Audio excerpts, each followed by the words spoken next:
It's great to get out to the hills and venture onto the high tops. With luck you might see some wildlife, though usually it's a long way off and can only be seen through binoculars.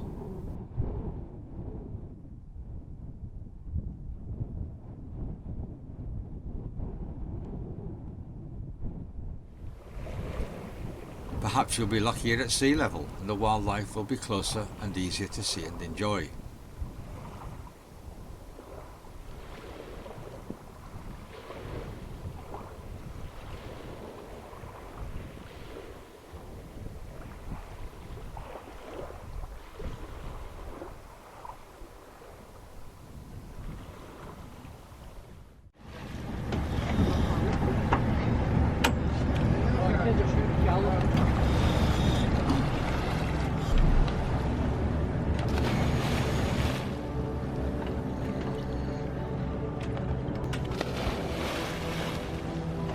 One way to see the wildlife closer still is to go underwater for your close encounter.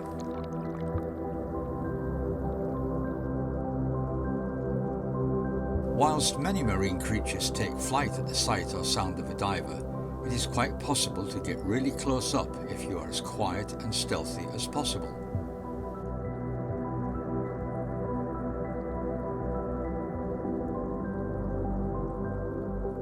In the North Sea southeast corner of Scotland, the waters attract the Atlantic wolffish. Some are still growing, whilst others are fully grown. It uses its strong jaws to eat hard-shell mollusks, crustaceans and sea urchins, and if you're not careful, divers' fingers.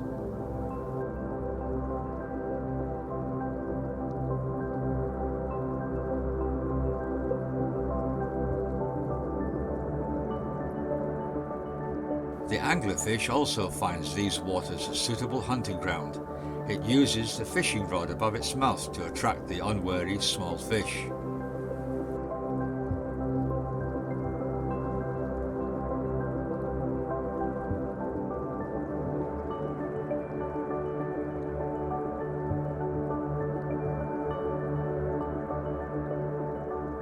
The distinctive ling is not often seen out of its lair like this, and it soon chooses to take cover.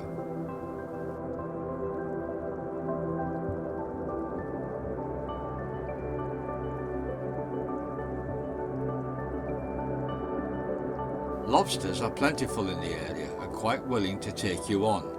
Fortunately, we are in a voluntary marine reserve, so the lobsters are fairly safe from human predators.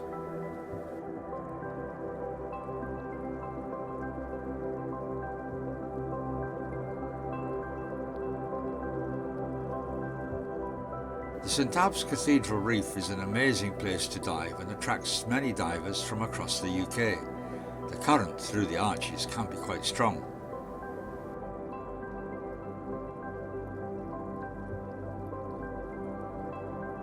The cathedral is also home to some very territorial Balden Rat, and they will challenge the divers.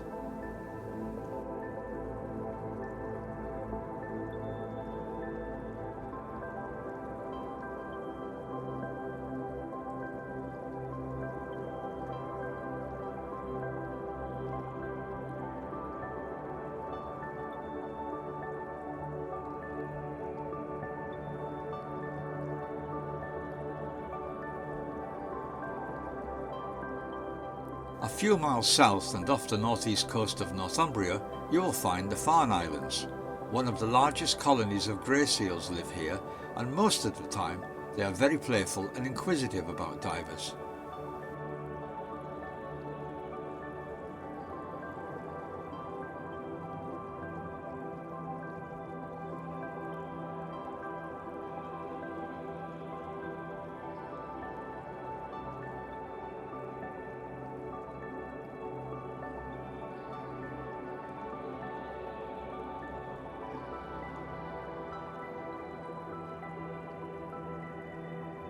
You need to be a little wary of the seal's teeth.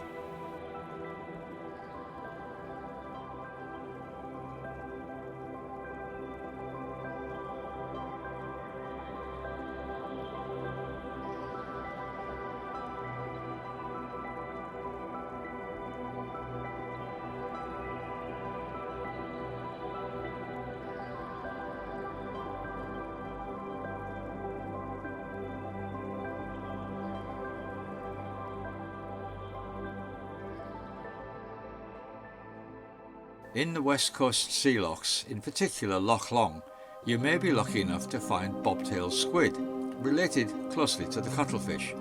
On a night dive they can often be seen foraging. They are only around 4 to 5 centimetres long.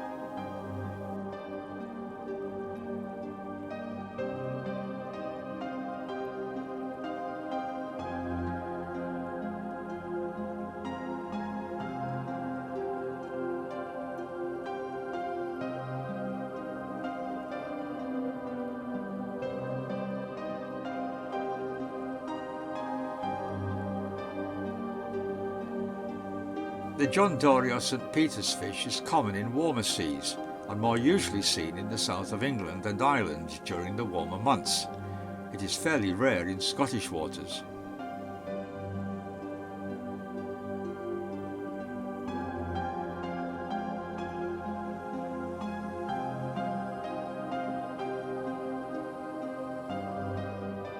We are sometimes lucky and get a visit from a grey seal in the sea lochs. This is Beryl in Loch Long.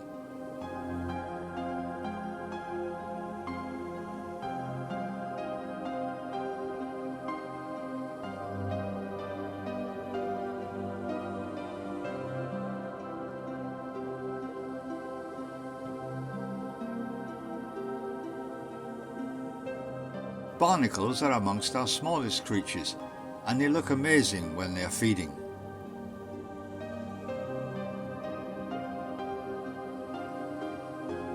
Up in size a little, we have nudibranchs. There are numerous species throughout the UK. It means a mollusk without a shell.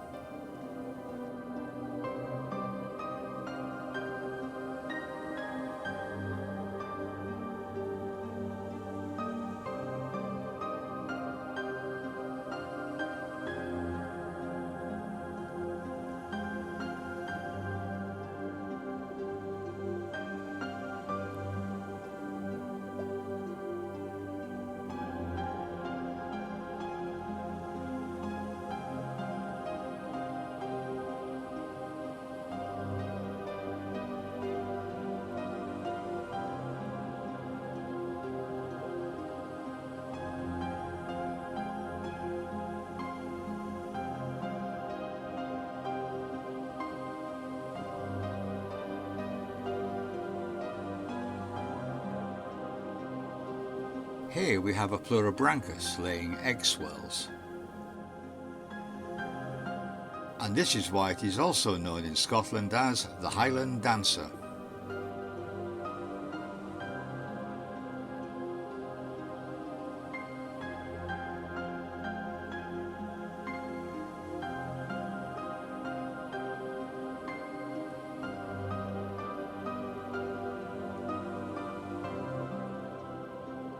Sea gooseberries are spherical comb jellies about 2 centimetres in diameter. The fishing tentacles can be up to 50 centimetres long.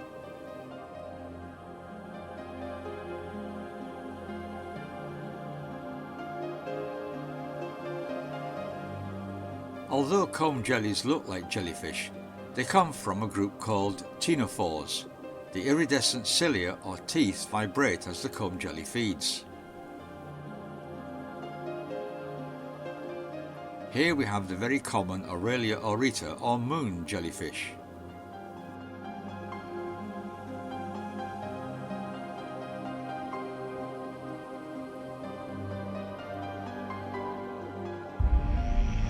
This Cyanea capillata jellyfish, or lion's mane, is not to be messed with. The sting from the long tentacles is quite severe.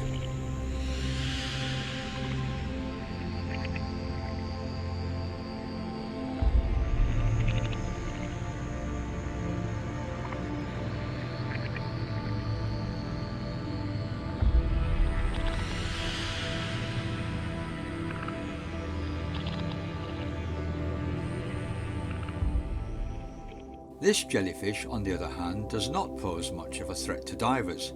The Rhizostoma pulmo, or barrel jellyfish, is one of the largest in UK waters.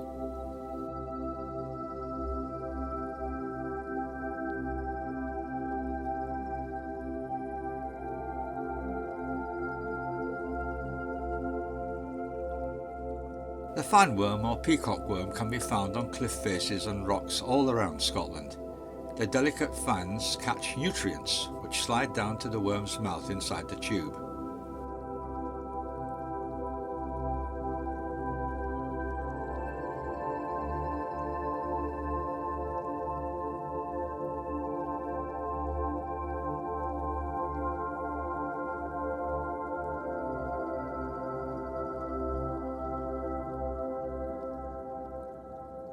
Like the fanworm, the sea pen is a filter feeder, but this one lives on a muddy seabed.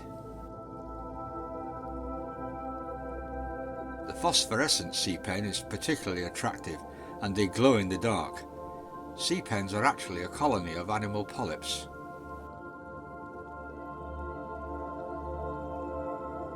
This spectacular animal is a Pachycerianthus multiplicatus, or firework anemone.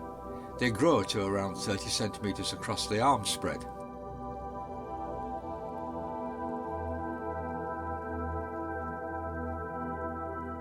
Also living on muddy seabeds, they are very sensitive to light and movement. Watch what happens.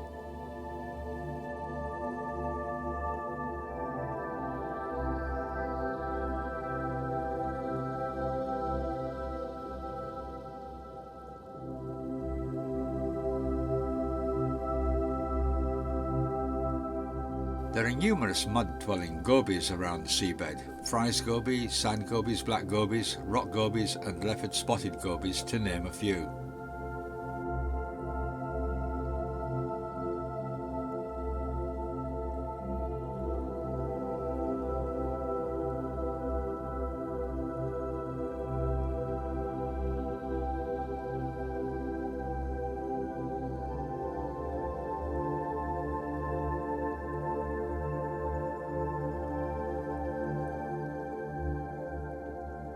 This vivid male common dragonette is one of 200 species throughout the world, growing to around 20 centimeters. The female is a rather drab brown. They are bottom-dwelling scavengers.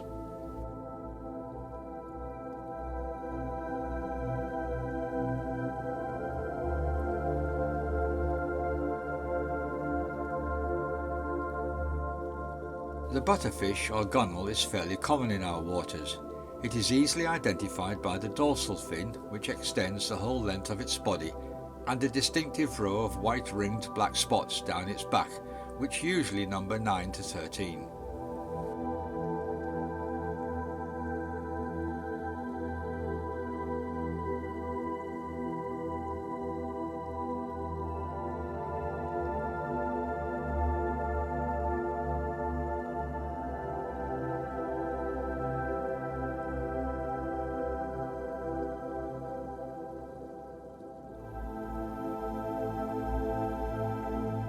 There are several blennies in our waters.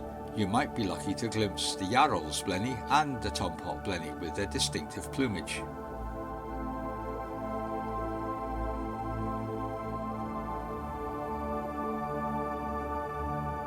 The grey gurnard is a species of sea robin and as such can emit sounds. They can walk as well as swim on adapted pectoral fins and eat shrimp, shore crabs and small gobies. This one was around 20 centimeters long.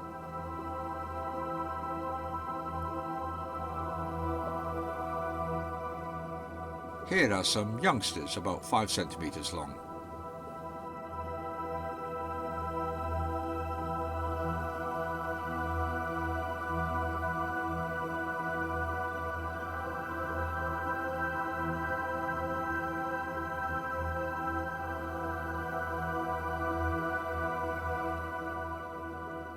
Known variously as the Norway lobster, the Dublin Bay prawn, langoustine or scampi, this slim, agile, orange-pink lobster grows up to 25 centimeters long and is the most important commercial crustacean in Europe.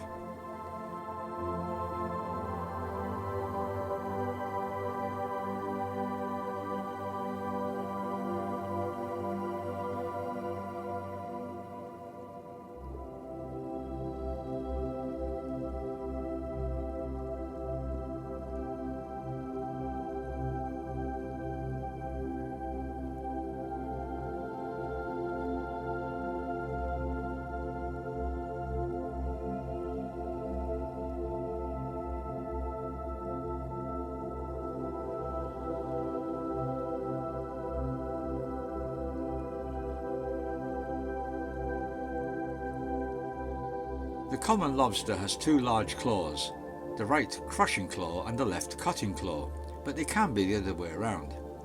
They live amongst rocks and under small crevices and reach maturity in 5 to 7 years.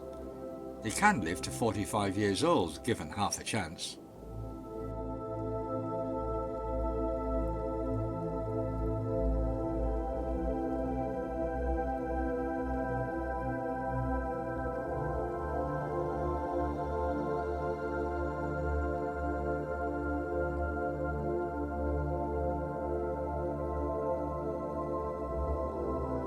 The spiny lobster, also known as the crayfish or crawfish, has been severely fished over the years. They are similar but totally unrelated to the common lobster. In particular, they do not have claws. This one was found at the top of Loch Long.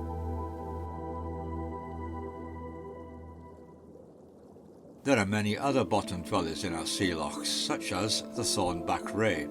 It appears to glide over the seafloor, searching for small crabs. There are 30 to 50 thorns from the nape to the first dorsal fin, plus additional thorns scattered across its back.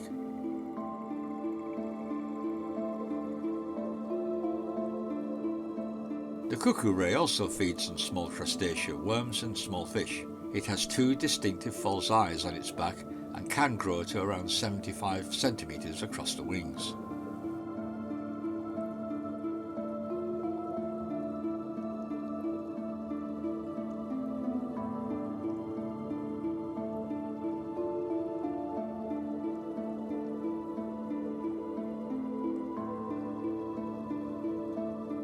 Commonly known as the spotted dogfish, its correct name is in fact the small spotted cat shark. They can grow to 80 centimetres, but more typically seen at 40 to 50 centimetres.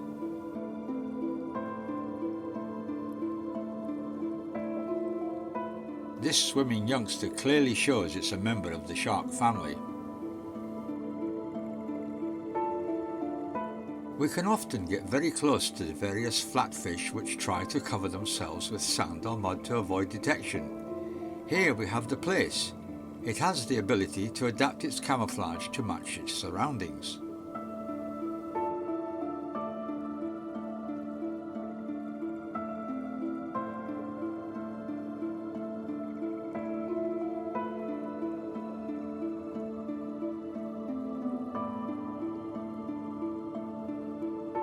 The dab also has these adaptive skills, as well as trying to conceal itself under the sand and mud.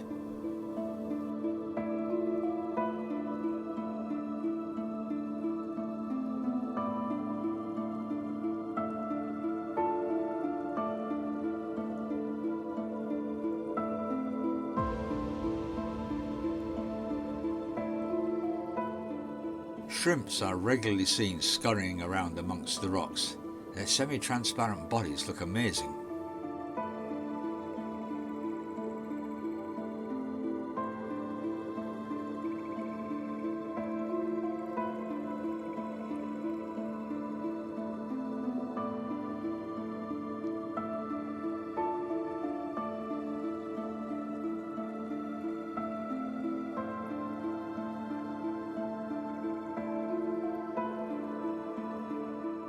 The lump suckerfish looks rather ungainly.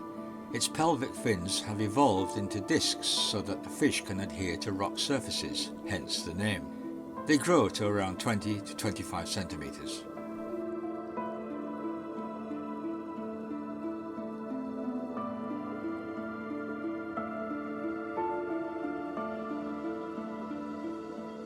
The distinctive lateral line and the chin barbel tells us that this is a cod.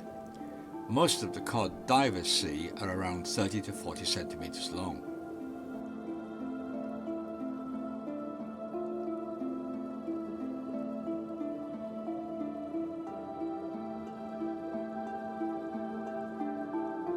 Young haddock dart around the seabed, especially when being followed by a diver with bright video lights.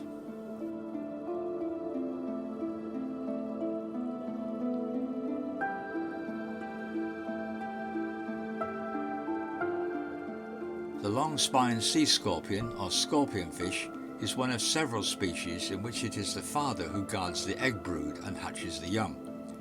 It also has impressive adaptive camouflage to enable it to stalk crabs and small fish.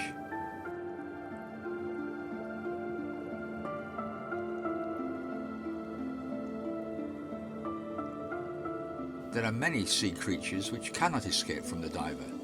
Here we have a reef covered in spectacular white and orange plumose anemones. These are animals, not plants. They mostly eat zooplankton, tiny marine animals they stung with their stinging tentacles.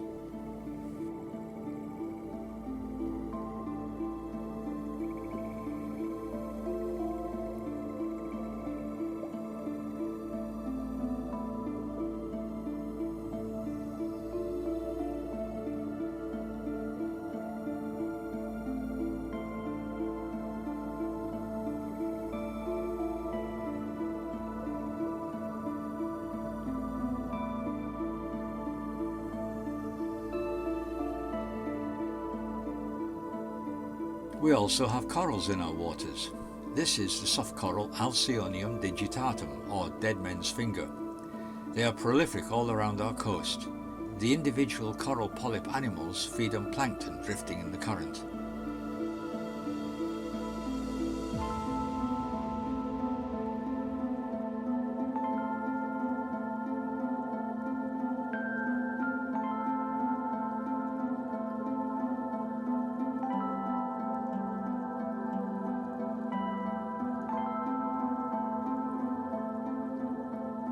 The red fingers soft corals are similar to the dead men's finger corals. You can clearly see the individual coral animals with the tentacles extended to catch nutrients.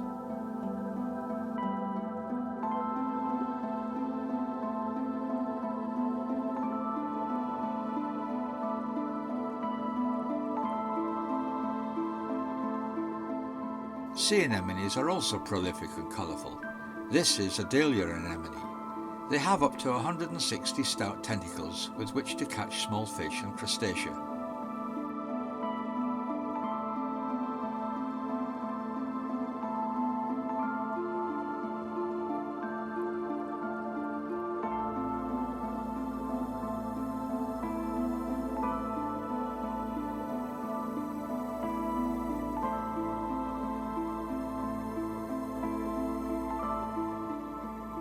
But back to the fish. This brave ling decided to go for a swim in Loch Long and show us its full size. Note the distinctive chin barbel.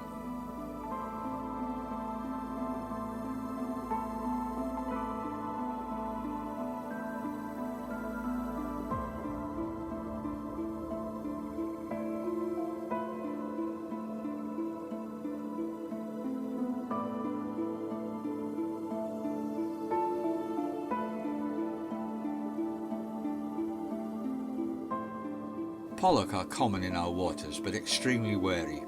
Seen either singly or in small groups, the pollock is a member of the cod family with the typical pattern of 3 dorsal and 2 anal fins, but there is no chin barbel.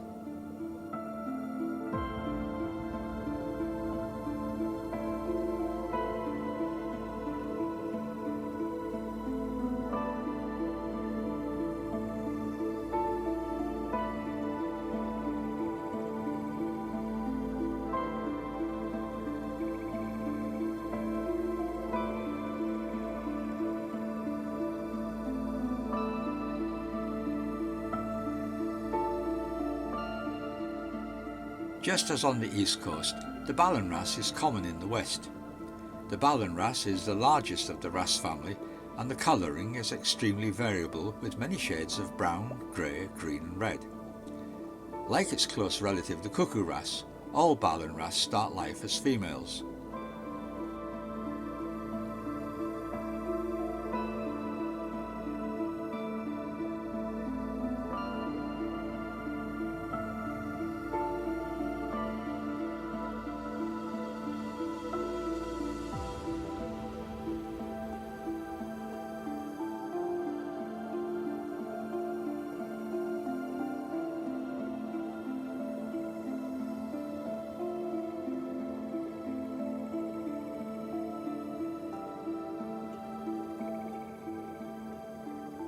And here we see the cuckoo wrasse. Unlike the Balden Rat, Cuckoo wrasse which change sex also change colour. Here we see orange females and a blue-orange male.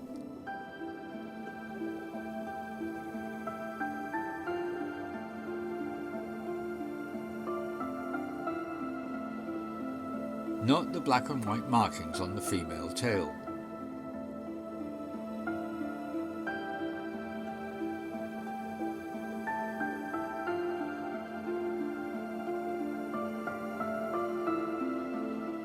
One of the larger formidable predators is the snake-like conger.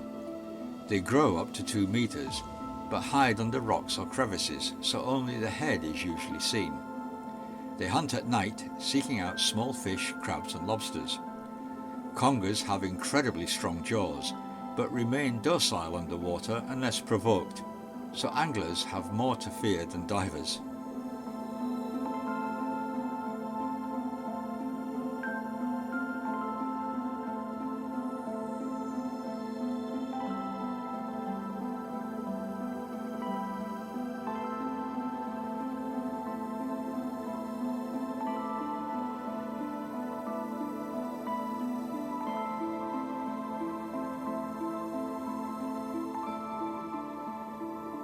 Again, just as common on the west coast as the east, is the anglerfish. Its superb camouflage and its fringe of small skin flaps enable it to lure potential prey to its enormous mouth of backward-facing teeth.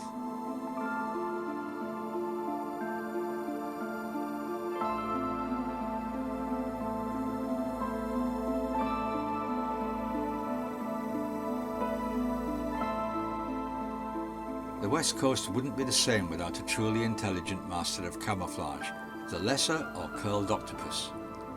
Crabs form a large part of the octopus's diet by enveloping the fated crab under the tentacles, piercing the shell with its sharp jaws and injecting poison. As the octopus has no skeleton, it can mould its body into almost any shape to hide or catch food.